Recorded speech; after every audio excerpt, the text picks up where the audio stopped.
Lord. இந்த நாளிலே ஒரு அருமையான ஒரு வார்த்தையை, ஒரு வசனத்தை நம்ம தியானிக்கலாம். யாரெல்லாம் இயேசுவை சொந்த ரட்சகராக ஏற்றுக்கொண்டு இருக்கிறீர்களோ இல்லையோ, ஏற்றுக்கொள்ளாதவர்களுக்கும் சரி, ஏற்றுக்கொண்டவர்களுக்கும் சரி, இந்த உலகத்தில் இருக்க எல்லாருக்கும் கொடுக்கப்பட்ட வானத்து மன்னா சொல்லலாம், அவருடைய ஜீவ வார்த்தை என்று சொல்லலாம். நீங்கள் ஆபிரகாமுடைய ஆசீர்வாதத்தை முழுமையாக பெற்றுக்கொள்ள வேண்டும் என்றால், ஏன் ஆபிரகாமுடைய ஆசீர்வாதம் என்று சொல்லுகிறேன் என்றால், இந்த வாக்குத்தத்தங்கள் ஆபிரகாமுக்கு கொடுக்கப்பட்டது, இன்றைக்கு இதை கேட்கிற உங்களுக்கு கொடுக்கப்பட்டது. என் தேவ பிள்ளைகளே, இந்த வசனத்தை சொல்லுகிற என்னன்னு கேட்டாக்கா, விசுவாசம் இல்லாமல் தேவனுக்கு பிரியமா இருப்பது கூடாத காரியம். நம்முடைய வாழ்க்கையில தேவனுக்கு பிரியமா இருக்கிறது என்னவென்றால், அவர் மேல விசுவாசமா இருக்கிறது. ஏனென்றால் தேவனிடத்தில் சேருகிறவன் அவர் உண்டு என்றும், பாருங்க, அவர் இருக்கிறார் என்ற நம்பிக்கை உங்களுக்கு இருக்கா? அந்த விசுவாசம் இருக்கிறதா?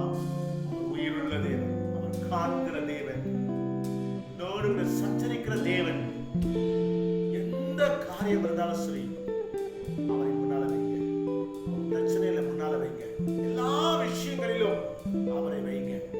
சொல்லுகிற காரியம் பாருங்க,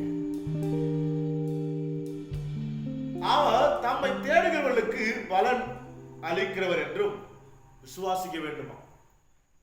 யார் ஒருவர் அவரை தேடுகிறீர்களோ, அவரை தேடினால் நமக்கு பலன் கிடைக்கும்ன்ற நம்பிக்கை, விசுவாசம் உங்களுக்கு இருக்கிறதா? உன் பிரச்சனையை அவர்கிட்ட வச்சிருங்க.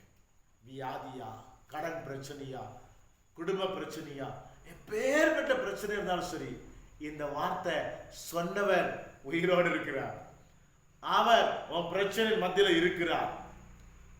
உன்னை விட உன் பிரச்சனை அவருக்கு பெரிய விஷயமே கிடையாதுங்க.